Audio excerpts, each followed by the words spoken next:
Okay, good morning. I'm going to officially call the meeting to order. All who are able, please stand to the pledge.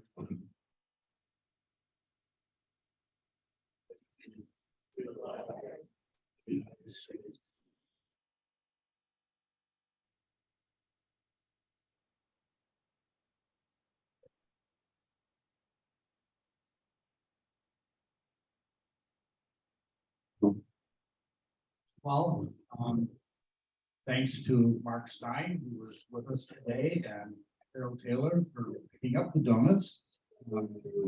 Great. Also wanted to thank everybody that comes and faithfully deposits their dollar membership dues in the bucket over there. And we also collect for our charity goods in the other bucket. So I know that many of you are probably just like me, either forgetful and or don't have money in my pocket. So just wanted you to know that it's there and you can make it up next month, whatever.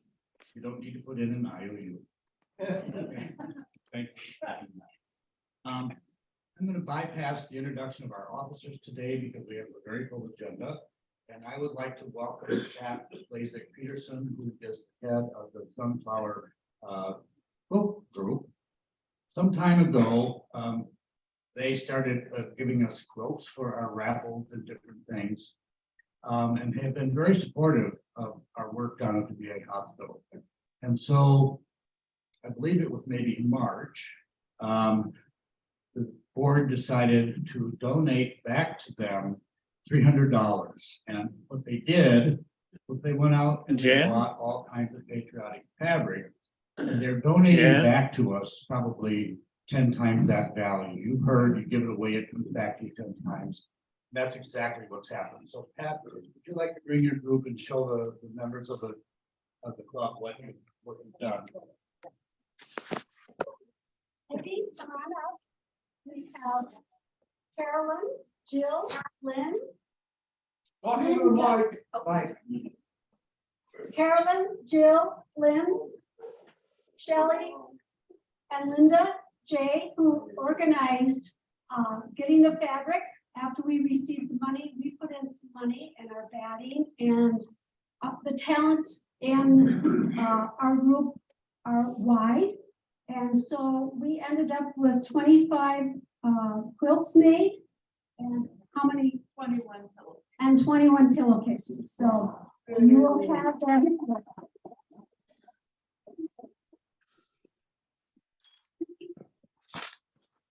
And these were requested. I work with the lady in the hospice area of the VA, and she requested lap quilts and patriotic, and also some more pillowcases, which they had sent a few months ago, or last year, I guess it's been now. So this all goes to hospice.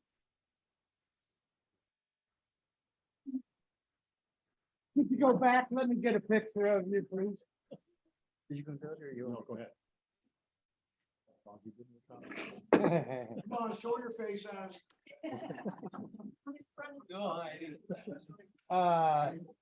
Richard, are you going to be in there or not, ladies and gentlemen? Thank you. I know them all. Yep, those are good people. Very good. And that's her words, not mine. And her grandson is currently serving in there. Prior to her retirement in 2017, she was a contract and negotiation manager for a few Fortune 500 companies, Raytheon, to name just one. The topic will be the current level of economic growth in Marana as it relates to the potential impact on our water resources, our infrastructure, roads, schools, etc., fire department, and the overall livability factors in a bigger Marana. And she's bringing with her Eric Montague, who is the deputy town manager and is the go-to person when she gets stumbled for an answer. So I think they're going to tag team, enjoy the presentation, and welcome Roxanne and Eric.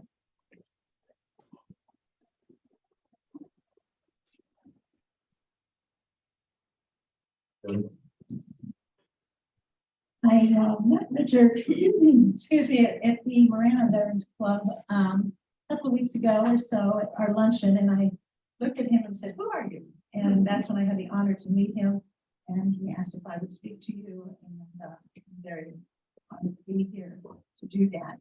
As Richard said, there's come from 4 generations of Air Force.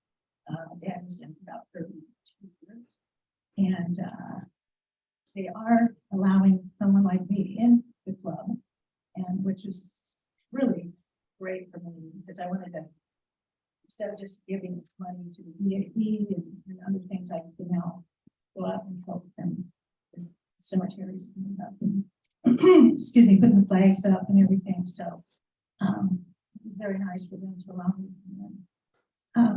So anyway, I brought Eric Waggy with us, with me. And we're going to go through the slideshow pretty quickly, just and back and forth. Before I forget, my cards are on the table over here. That is my cell phone on the card. I'm your neighbor. I just live down there right in Walgreens. So don't, please call me. Use that number to call me. I'm going to actually give you my number right now if you don't mind writing it on your cards. So it's 520-465-1210, but it is on my card. So please don't hesitate to call me if you have any questions after this, when we leave, or anytime during the day. So I'll turn it over to Eric. Just going back and forth, giving you some more information on the town. Good morning, everybody. Thanks for having me. The first part, we'll go over some of the economic development activity. Obviously, you know, Marana is growing a lot. We're largely grown out in this area, but Eric, could you put that mic up? absolutely, my bad. Sorry. Closer. Oh, okay. Does this work? It will come out if you want to take it out. Sure, let's do that. Well, thank you for having me. Thank you for your service to our country. We'll spend a little bit of time on some of the projects that you probably have seen driving around. For the first part, we'll talk a little bit about water. We want to make sure we have time for questions. So we're going to spend some time in what we call Southern Marana with some of these projects and just kind of pointing some of them out. And all of this growth and development obviously impacts our overall revenue structure and our ability to provide the services that we provide to our community. Bill Luke Marana, so this is on basically Twin Peaks and I-10, just opened up within the last month or so. So this is the first major new, even though they're used vehicles, but major vehicle retailer in our community. And you probably have seen them with all their vehicles there. Huge impact and benefit standpoint. Right next, and this is by the Marana Center, right next to the Marana Center, what you'll see right now under construction, when doing the dirt work, is American Warehouse Furniture. It's going to be 2 very large structures. The first structure will be just north of 100,000 square feet, 112 or so. That's going to be the showroom, just the furniture. Right adjacent to it is going to be a 122,000 square foot building. That's going to be basically their warehouse where they hold their inventory. And then that particular company also does a lot of their service and repair and maintenance on furniture that needs help. Sorry. I'm not familiar with this company. We can't hear you. Oh, I'm sorry. If you're not familiar with this company, they have one up in Mesa. And it's almost like the one that was in Tucson, which is American Home Furnishings. Half of my house is furnished by American Home Furnishings. So I was glad to go up and look at this one because it's same quality, prices are good. It's very customer friendly. So this, for those of us who like to shop, it should be very advantageous to have them in the community. They're scheduled to open either late this year or early next year. So, right adjacent, just north of them, is Encantada Apartments. So basically, just over 272 units. This is an HSL property and kind of their newer version, newer architecture on their apartment style. They have a large entertainment venue as well.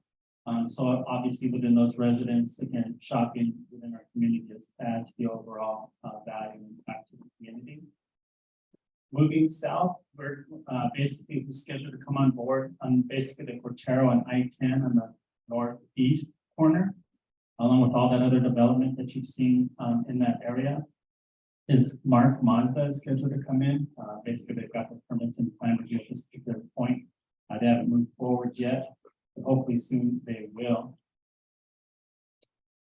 This is a little bit closer to us, actually. This is the Learning Center. This is the Learning Center, which is actually just next to the watermark. So right here at Continental River Loop and Coach Line. This is actually under construction. We're doing the earthwork right now. This is a basic daycare facility. So it'll be a huge value for some of us within our community. Absolutely. Maybe not yourselves, but if you have daughters, sons and daughters, this is going to be very interesting. It's, we just had a groundbreaking there a couple of weeks ago, and it's for children that are 6 weeks old to 5 years old.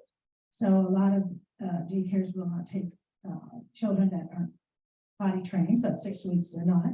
But it's the first time type of business in this area. So we were glad that they picked Marana. So it should be up, I think, next year, end of next year. So it is a little different type of daycare. It's new in this area, and I think a lot of people would be, younger people who have children will be very, very interested in getting to know what they service there. Yes, it is. The one right next door. Are they gonna air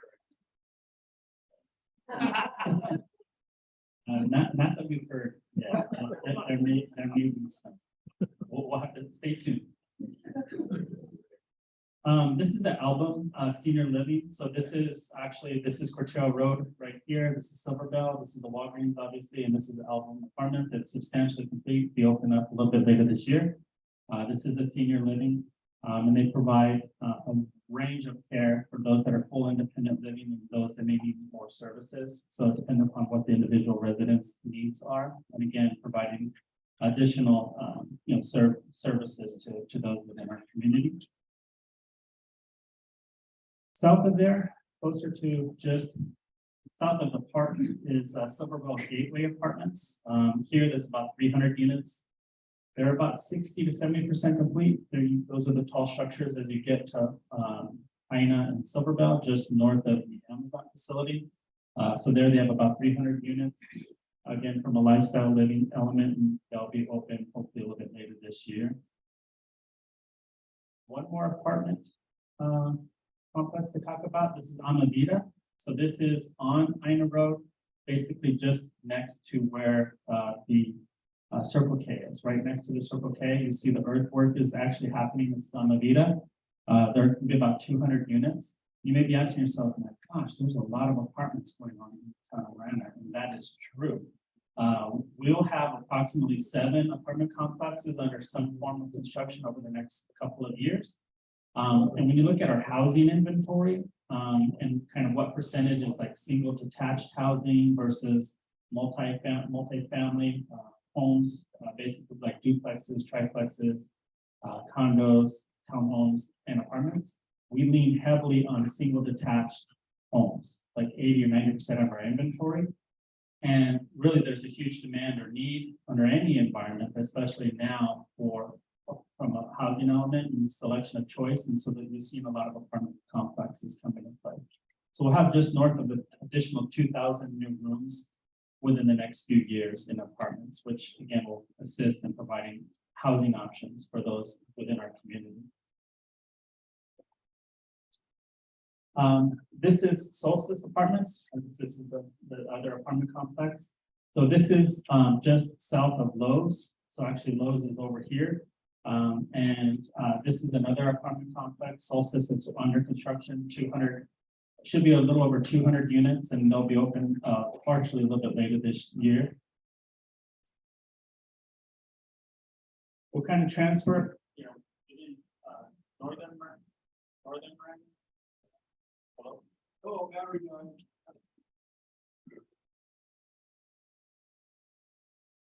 Yeah.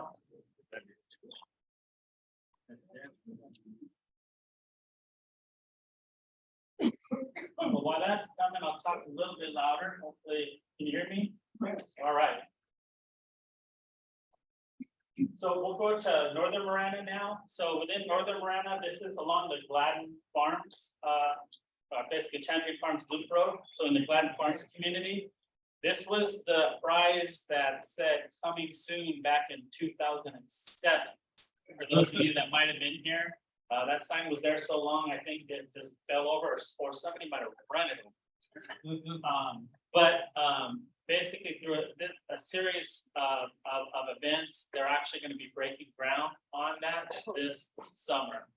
And when you want to talk about, mayor and council and representation, this is a great example of, how mayor and council really, through the depths of the Great Recession, Kroger, the parent company, wanted to sell this property and redevelop it for the purposes of putting more housing.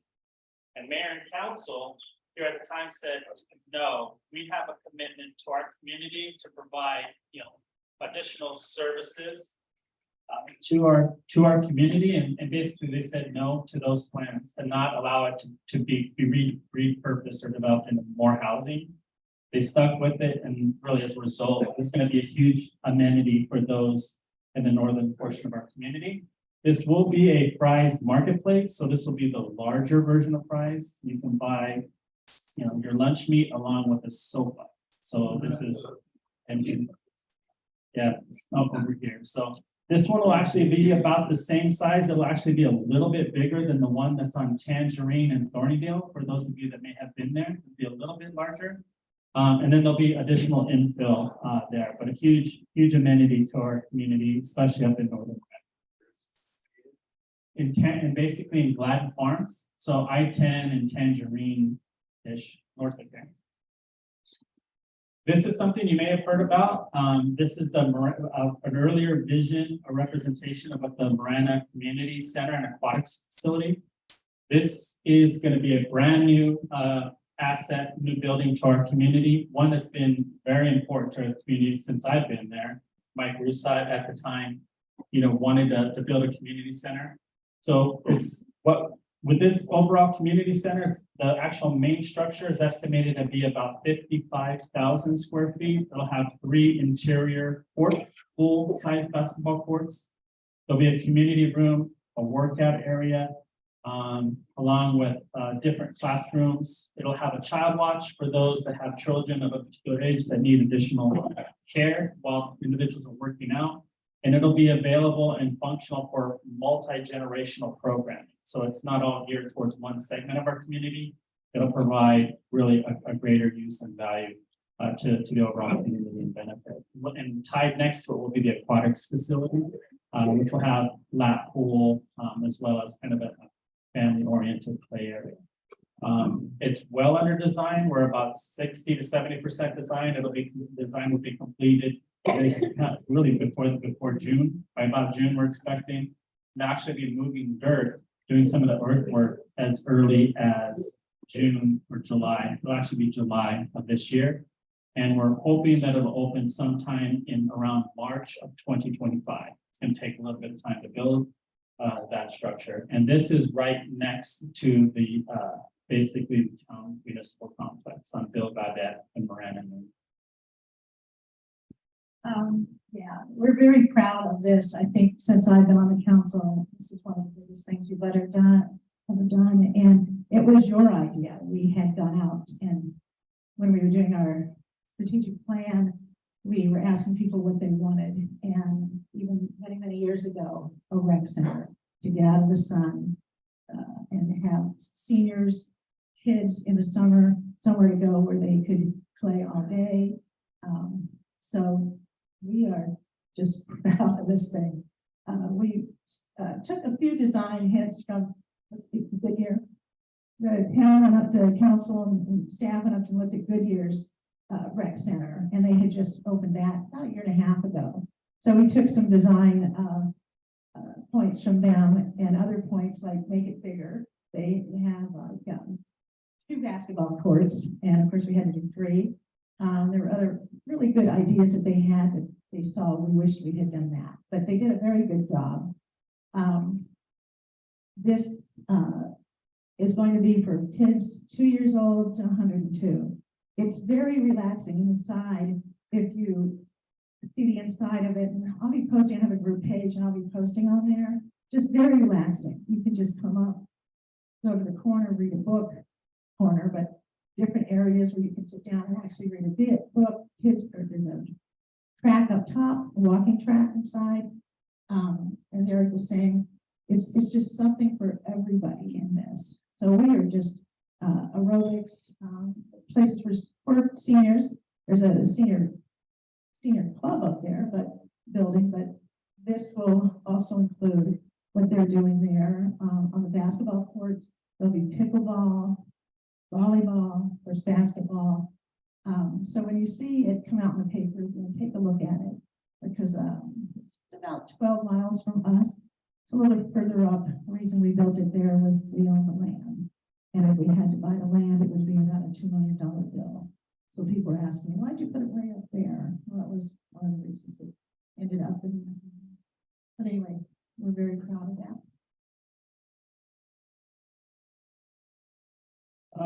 In northern Marana, new development, we're gonna have basically, off of Marana Road and I-10, it's gonna be a Panda, so for the basically off freeway fast food, kind of adds to some of the other stuff that we have up there.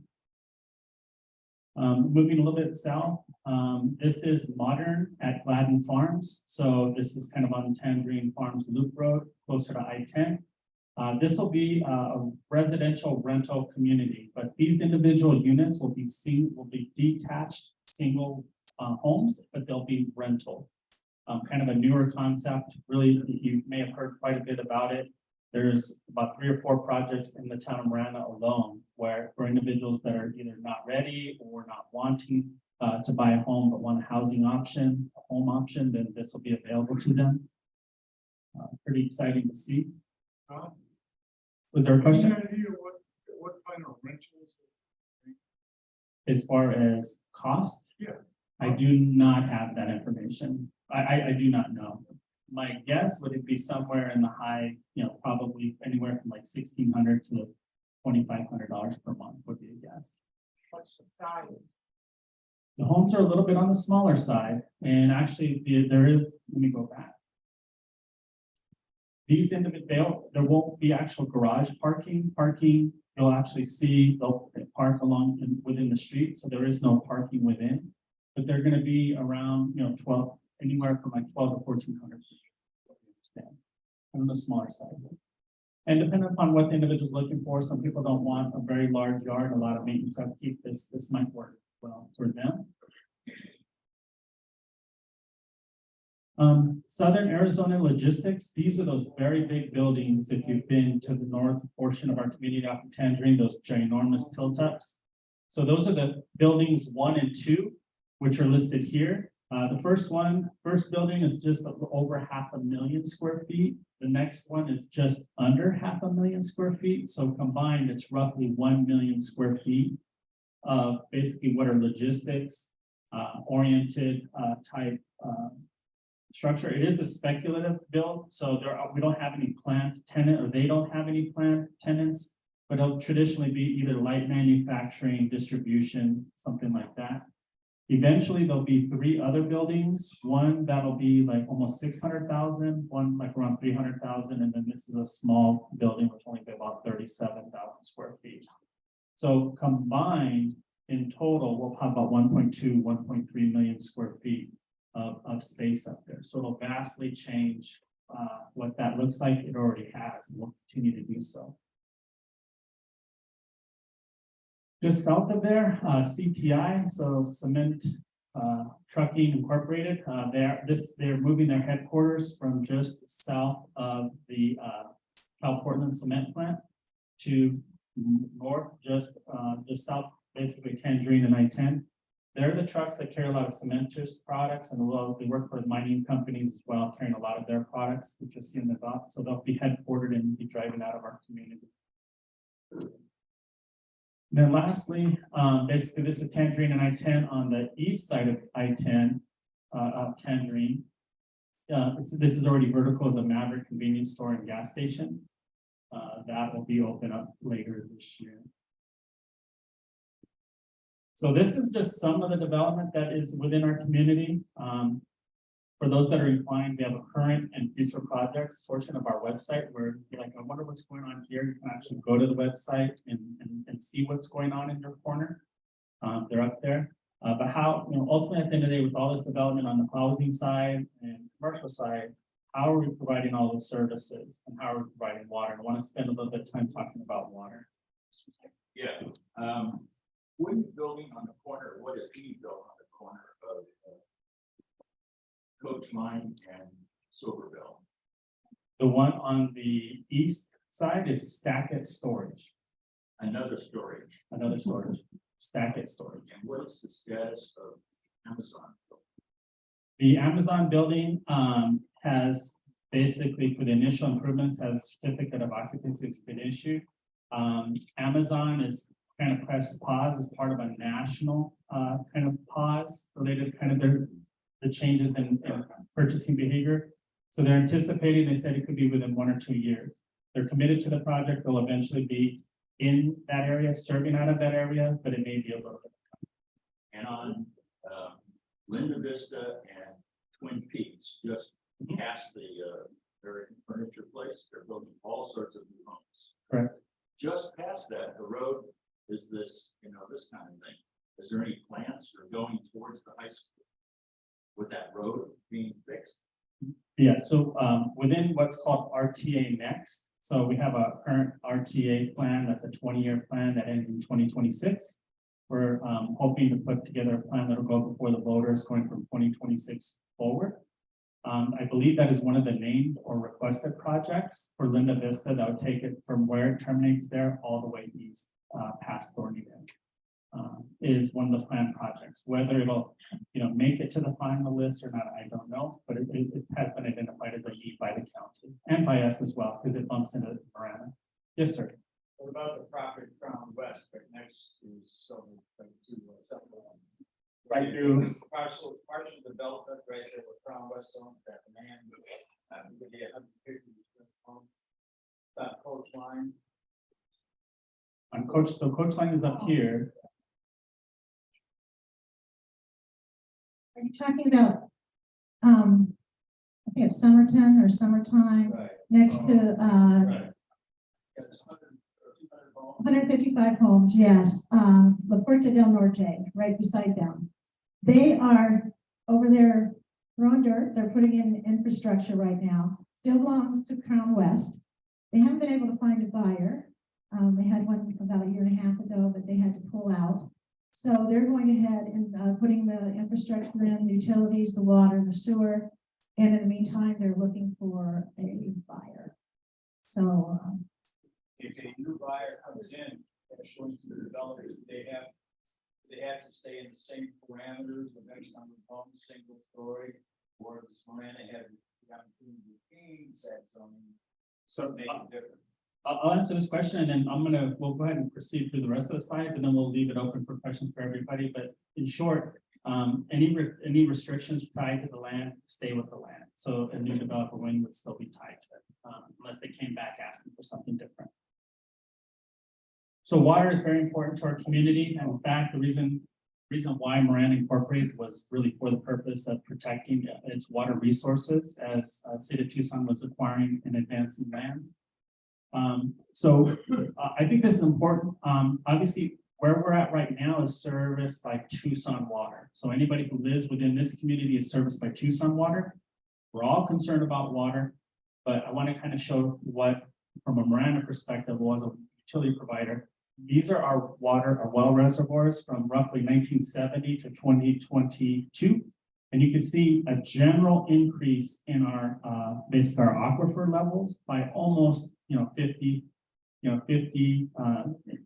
100 feet, depending upon what time frame that you're looking at. There is one well with the exception of here that's kind of stayed about the same. However, in general, most of them have either trend to be stable or increasing. And that's due to a combination of things. One is that we're being more efficient in the use of our water between zero scapings, high energy washers, low flow toilets, etc. As well as we've been recharging a lot of our water that we get and into the aquifer, including the city of Tucson. This chart looks very busy. The dark blue is what we pump.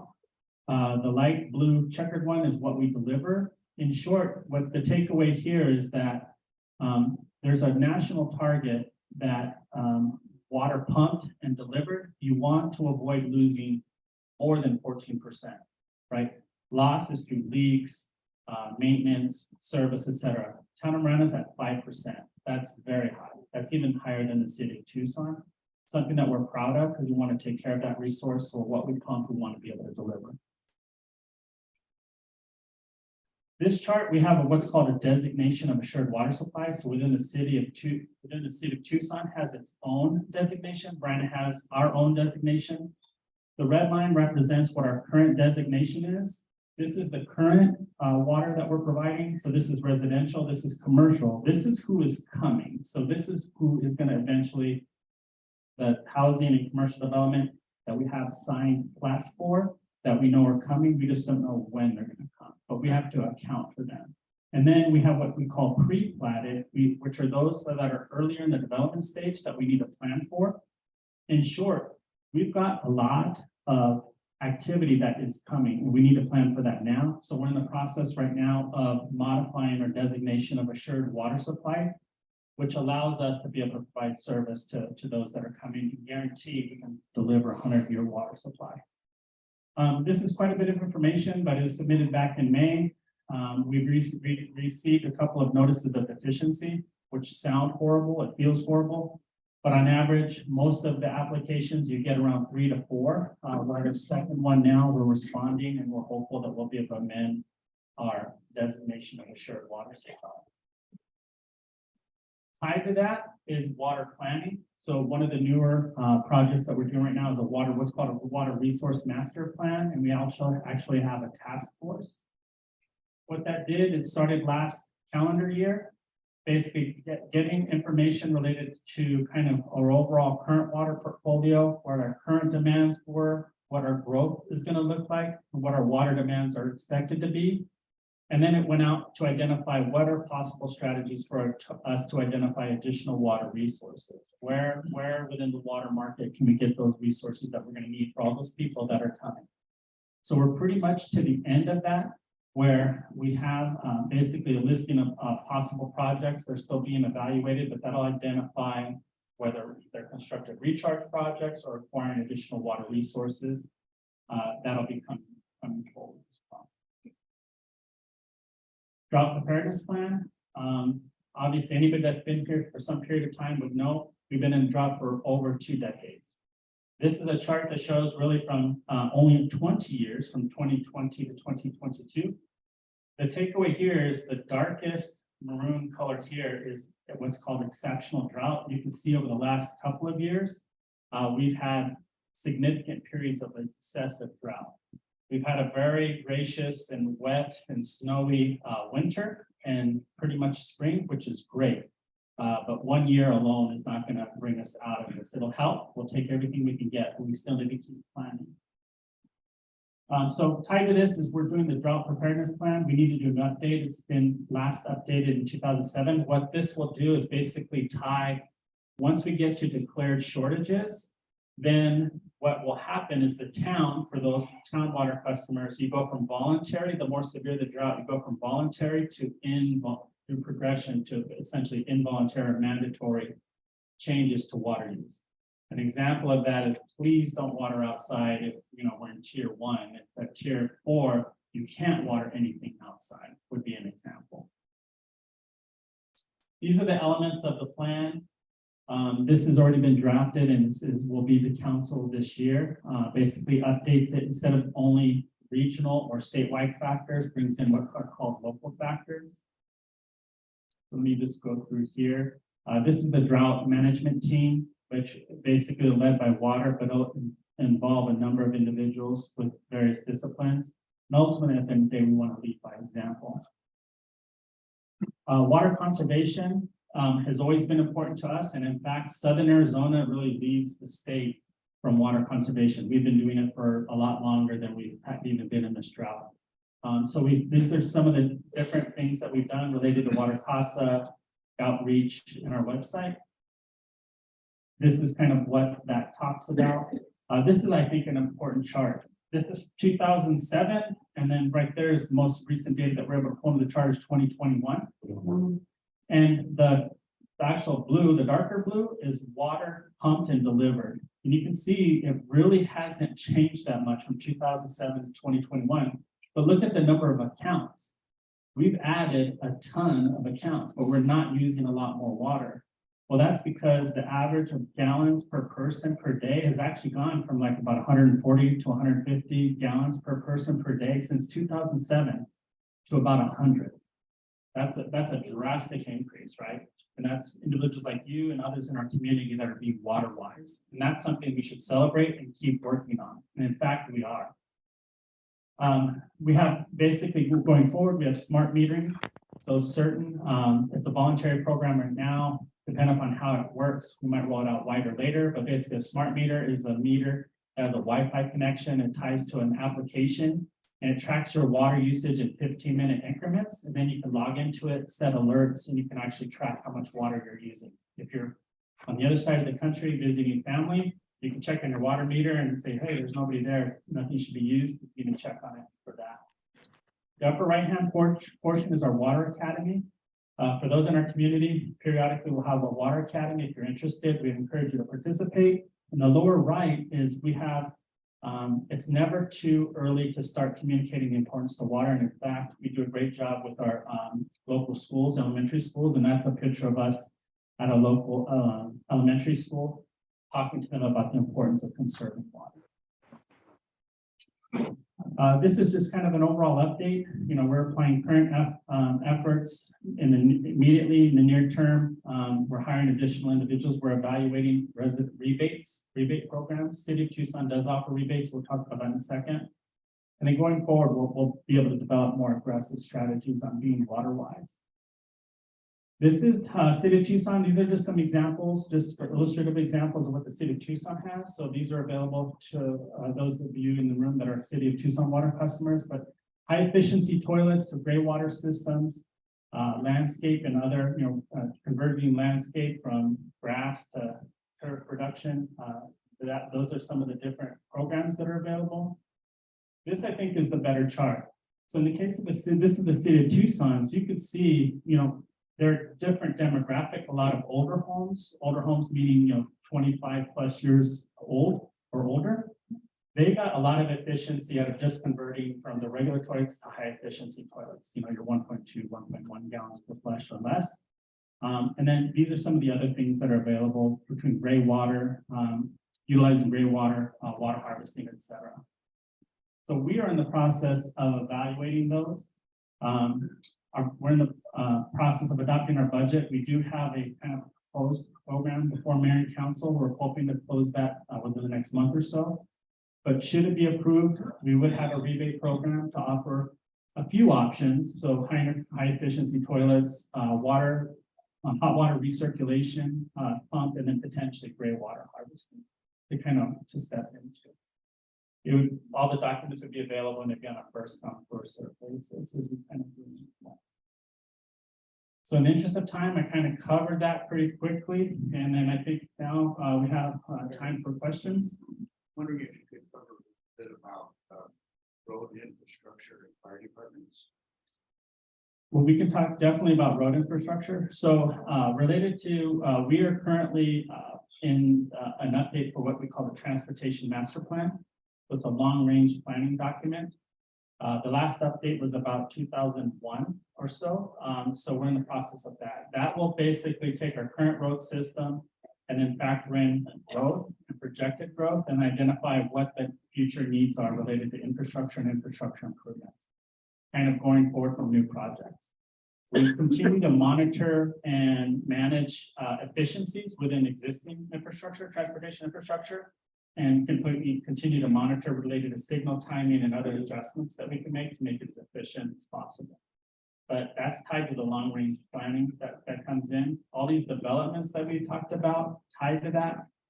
We have to plan for all the road infrastructure, water infrastructure, sewer infrastructure, and as well as core services that we need to provide. That's part of our impact, what we have an impact fee for. And those projects are identified in a long-range impact fee plan. Related to fire districts, so within the town of Marana proper, we have a separate fire district. The town of Marana doesn't have a fire department, so it's an outside fire district. Most of it's served by Northwest Fire. And we're great partners with them related to kind of planning, and they work closely with the development community on their long-range planning to ensure that their service levels are being met and response times are being met. Yes. What happened to the cotton farmers? I remember coming over to San Diego in 1987, and there were cotton farms all over, no town structure at all in Marana. What happened to it? Well, all of Could you that. repeat that question just a little Oh, bit? Certainly. The question was, what happened to all the cotton farmers? Well, what happened to the cotton farmers is they sold their land, and probably 20 plus years ago. So even some of the development that you see, like where those buildings are, they're still growing cotton, winter wheat sometimes, as well as milo and some other products.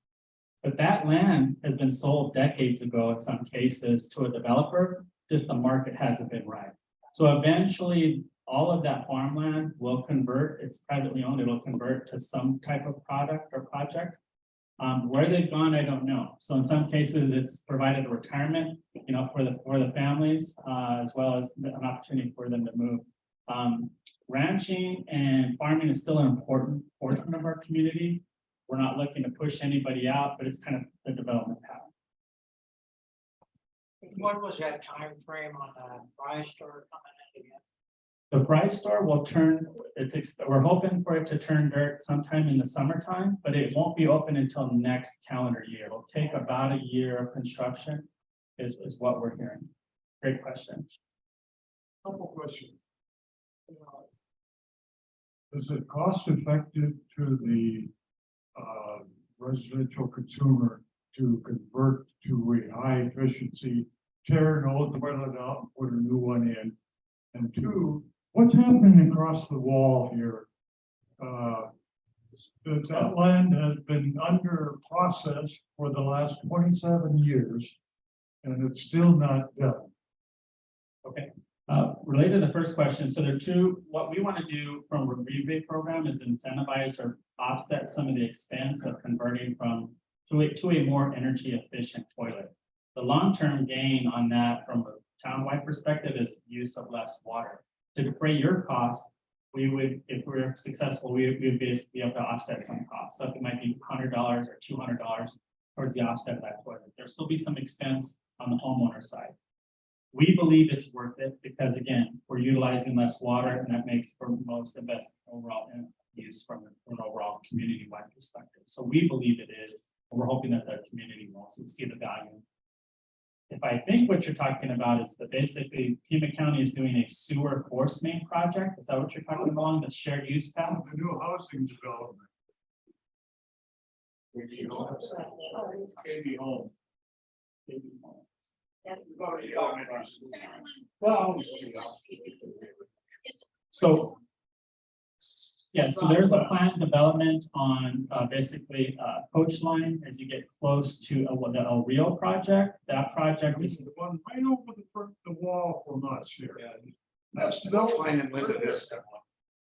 They're putting in 125 homes. okay, so that particular project is, as I understand it, has been kind of temporarily placed on hold. We're basically it's still owned by the developer. I'm not aware of a builder that owns that, and we would have to provide an update to the group on that. And what about the piping that they're doing along the bike path? Yeah, so that's part of a sewer main, what's called a sewer force main project. So on Continental Ranch Loop, there's a lift station. That is the main lift station for all of this development. All of the sewer flows go to that lift station. That lift station was literally within 15 minutes of a sewer overflow about a couple of years ago or so. They did major improvements to prepare the pumps and to get it ready for future expansion a couple of years ago. Now they're running what's called a force main to deliver those flows from where they convey to the sewer plant on Ina. It's about another year in project before they're going to be done with that. And then we've been in great communications with the county. They're a great partner, but it's gonna take time for that project. It's a huge impact to our community because a lot of people use that shared use path. I bike on it every summer, every spring, and I have to find somewhere else to bike, but they're working on it. Yes, sir. Wait just a second, so. We're getting the mic. Okay. Oh, thank you. My question involves, emergencies. We have two basic infrastructure, the railroad and the I-10 that moves through this community. And I've asked the question pretty here, received no answer. The question I have is, there's a lot of hazardous and potentially hazardous materials that are on the railroad and on I-10 that are going through our community. What happens if there's accident of some type where there's a release of hazardous materials, hazardous odors and so on that impact the community? Is there a plan to evacuate Marana to avoid that? And how do you get out of this community if that happens so that we have to evacuate? For example, the Los Alamos up Marana Road. In the past, they just had one means of egress, and that's right to the railroad and I-10. What happens to them up there if there is no way to get the I-10 or the get out of the area? So a great question. So the town of Marana proper has what we call an emergency operation plan. So each department, from public safety to all the way down to how are we going to run the government and provide service to our community in the case of an emergency of natural or unnatural causes, we have a plan for. So in the case of that type of event, and a derailment has happened in the town of Marana. You may recall when we had a flooding event. We did, and thankfully it was just carrying cargo and supplies and probably Christmas goods for later that year. But to your point, so dependent upon the location, the who's going to be the responsible department in charge based on priority and hierarchy, we'll basically start that plan process, and there'll be basically a chain of command, and we'll provide communication and outreach is a key portion of that emergency operations plan. So whether it's through national channels, through news, local news, or radio, they'll be working with communication channels to get the information out about what happened and what needs to be done over what periods of time. All of these events are usually very dynamic and take time to go through, but there is an emergency operations plan in place. And the various jurisdictions do get together from time to time to do what's called a tabletop exercise with actually scenario. It's kind of like a fire drill for an emergency operations plan. And the road you were talking about up at exit 236, I believe that is the Marana exit. And you're right, sir, when you were, there was no way to get it, or was a way to get across, but they only had one ingress egress up there. Well, then the council, well, there was a developer that was going to build the road for those folks to get out, and it never got built. So the council decided we'll build it ourselves. So we spent about 300 million, $3 million to build it. So now Adonis, San Lucas, they have two ingress egress areas up there to get out in case the train stops there. And it does quite often, but that was fixed a couple of years ago. Thank you. Obviously, this is very, very informative for everybody. We have a business meeting to conduct, and so we're out of time. If you've got further questions, please write them on the paper that I have given you. Roxanne and Eric will be here after the meeting. You can visit with them independently. But we need to move forward. So Roxanne, I really want to thank you for coming and presenting this for us. Eric, the slideshow was fabulous, and I can tell that there's a lot of paper going on here. You need a paperweight to keep it under control. And thank you so much. All right, everybody, all happy? The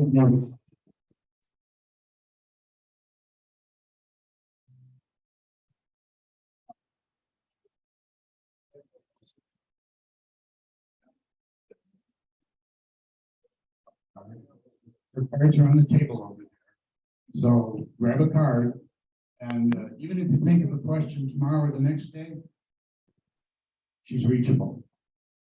She'll answer. Okay, we need to get on to the treasury report, Gordon.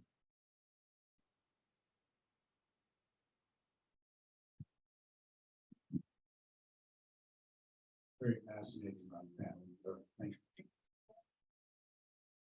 And that could have taken another hour, all of our questions, so, yeah.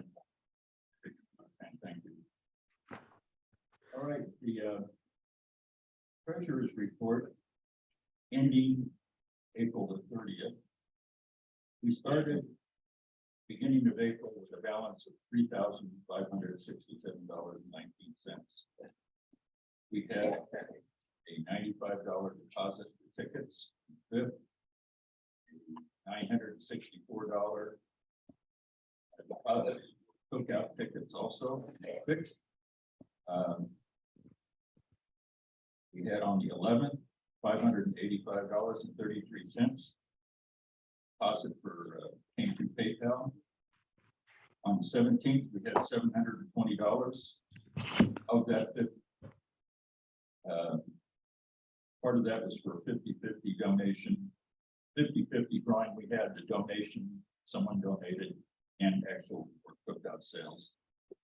And also on the 21st, we had 2 donations, one from Christine Schaefer for 500, one from Tim Meehan, who used to live here, part of our club, 500.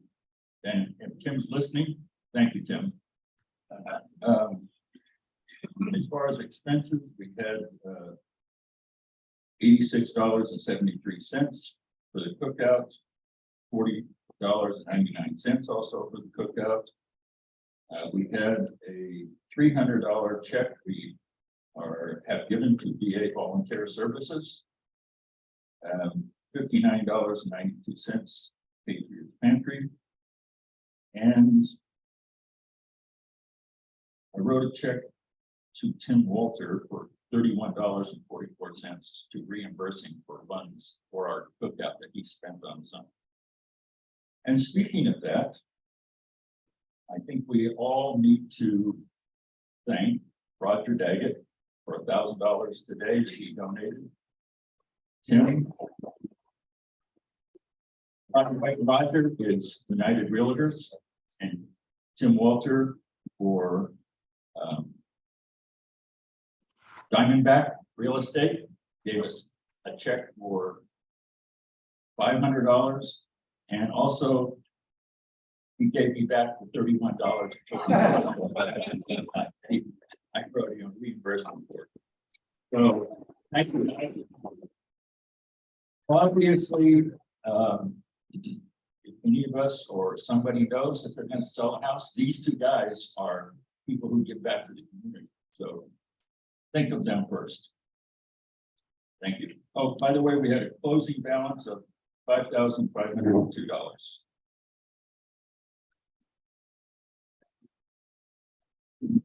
Thank you, Gordon.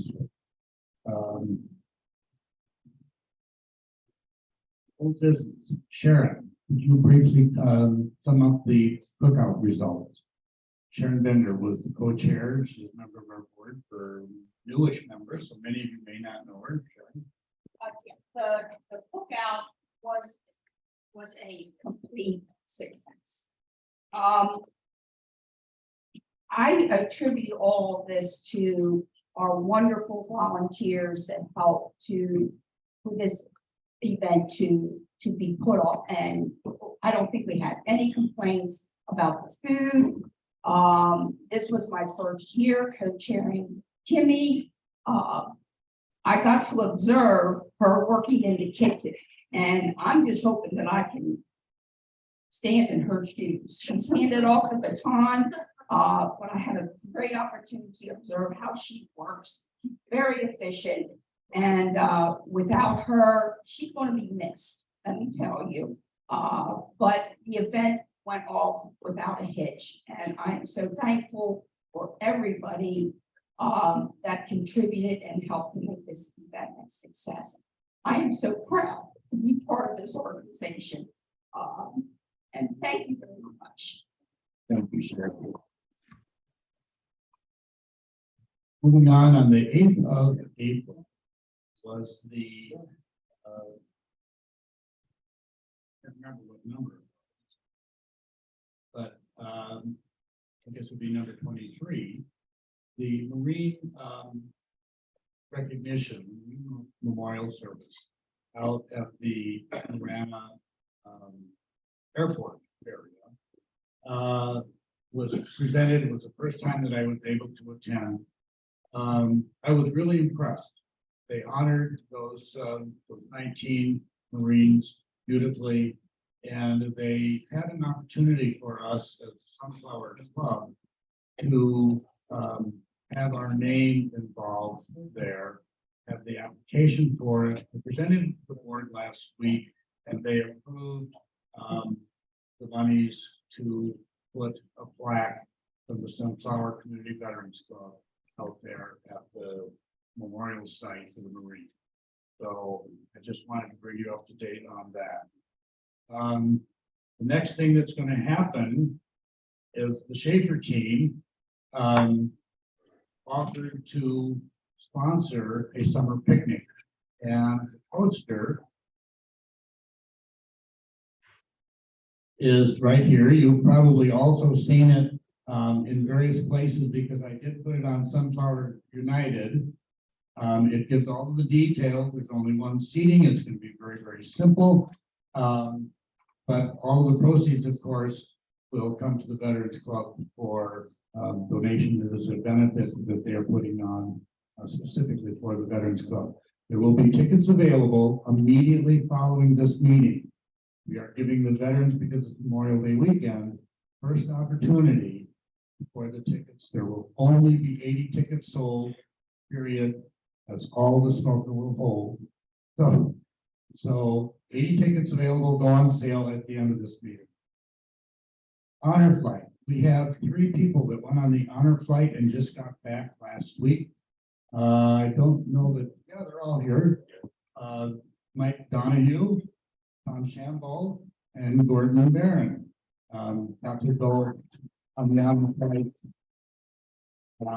And we will be hearing from them. They don't know this yet. Sometime later this year. Okay. I received a request from Camp Corral to start their process for the donations for this fall. They are asking for a donation for to get their raffle tickets going. I think they've moved it up a little bit as far as dates are concerned, because they're going to raffle from the 19th of May to the 23rd of July, and I thought it was usually later in the fall. But historically, we have given them $250 for their raffle. I got this letter after our board meeting, so I'm going to throw it out to the community. Would you approve a $250 check to help Camp Corral with their raffle tickets so that we can send some kids to camp? Their goal is 6 kids. Second. Tom, thank you. The second was Bob. Thank you. All those further discussion? No, we don't have time. All those in favor? Okay, thank you. Gordon, if you'd like to get that check ready, I'll give you the details on it. I have it here in the letter. Also, Missing in America Project just got finished with their latest internment out at the Marana Cemetery. This is the 3rd one that I had gone to, and probably was absolutely the most impressive. They have done some different things out there with the presentation. There were some family members there as a, I don't know what to call it, detached person, I guess, from their event. I mean, except that I was a veteran. It was very moving. It was very, very moving. And I would encourage all of you, club members. In October, it will happen again. If you've not experienced it, go experience it. It's really a fascinating ceremony. Okay, for the good of the cause, one of the questions that has been asked of me just this past week, does anybody know, do we have a structural engineer in our group? Anybody have a structural engineering background? Anybody? I know we got electrical engineers, civil engineers, no structural. Does anybody know of a structural engineer in the Sunflower community? Okay, well, that's an easy phone call. No, we don't have one. Okay. Also, one of the things that has come across my desk, my computer actually, there's a lady in the neighborhood who has a substantial number of uniforms, including dress uniforms. Her husband has passed away, and she would like to donate them someplace besides simply a Goodwill box. So we have been trying to help her with opportunities where it could be possibly donated and used, and we've got some ideas as far as museums and that sort of thing is concerned. Does anybody here know any other way to use older, probably retired uniforms? No seeing. Okay, if anybody thinks about it, email me or something so that I can pass that information along. I'm going to be contacting her tomorrow with what information I've already managed to collect. Actually, Bruce was instrumental in collecting a good share of it. So if that's something that we can do, that would be great. Okay, is there anybody here that is here for the first time? Anybody here that has not been here for a while that is returning? No? Okay, well. Richard, I do have for Todd, if I may. Pardon me? Good, Todd. Are we still in that? Sure, please. Yes. Most of us are veterans. We get discounts at different places, restaurants, hotels, so forth. And they usually ask the identification. If you look on your driver's license, see that word veteran. And I'm finding out restaurants, hotels will accept that and give you a discount. Use it. I know most of us think we have to have a retirement card, but on your driver's license that says veterans, pull it out, show it, get a discount. Thank you. Normally, just a little tiny disclaimer there. Normally, they will only allow one discount. So if we happen to be senior citizens, I mean, I'll know when I get there. Meanwhile, I'll use my veteran. But usually just one discount, Larry. And one other thing, and that's just that, what you mentioned about the missing in America and the 19 Marines, that is on our website. All of that stuff is up for the missing in America and the 19 Marines Memorial. That stuff is on our website. You can go there and see it. The pictures are there, the programs are there, and we are going to also be adding the honor flight pictures and such on there as well. That'll be going up sometime this week. Great. Larry, you do such a great job on that website. Thank you for setting it up. We keep putting the website address in our articles and stuff. Just go ahead and use it. There is so much information, so many pictures, and it brings back a lot of memories because the pictures go back several years. So it's just a great resource. Anything else? Yeah, I just want to talk about the cemetery for a second. There's been some questions about the columbarium availability, those kinds of things. Construction started this week on the new columbarium. Everything will probably be done by November. So if you have any questions about the cemetery, you can call up there or contact me, either one, and I'll do my best to answer those questions. And the other thing is, on Memorial Day, do you have the flag, date yet? Oh, yes, thank you. Thank you for telling me that or reminding It's me. the Friday before Memorial Day. The flag display will go on all of Sunflower Park on Memorial Day, Monday, I believe it's the 29th of May, and we are installing them at 6 o'clock in the morning. That's too early for some of you. Just stay up from the night before, come out and then go there. That's a Okay. cemetery that Friday They're doing that on Friday at 8 o'clock. at 8 o'clock. We don't keep people up years early. What's the date? 29th, 26th of May. Friday, the 26th? Yeah. Okay. At 8 o'clock at the cemetery. Here also.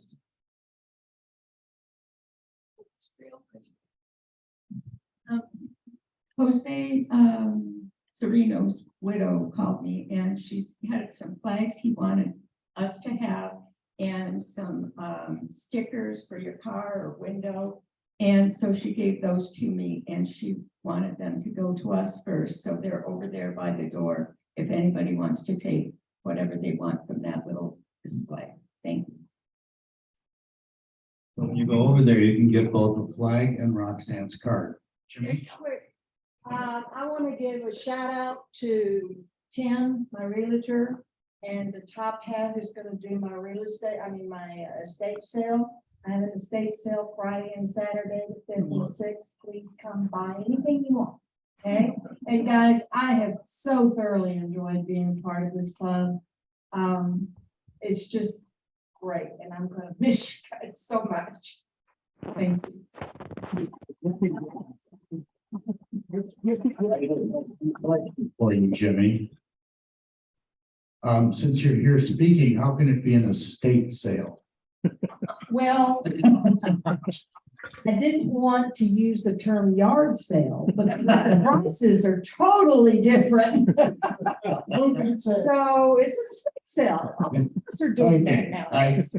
I'm just giving you a hard time. I just want to say, I've had the great opportunity to work with Jimmy, both at the foundation. First of all, I convinced her to be our treasurer of the Vets Club. And shortly after that, I suckered her into being the treasurer at the foundation. And I've had the great pleasure working with her on a number of projects. Thank you, Jimmy. You've been a great veteran service person and friend, and hope you enjoy your move.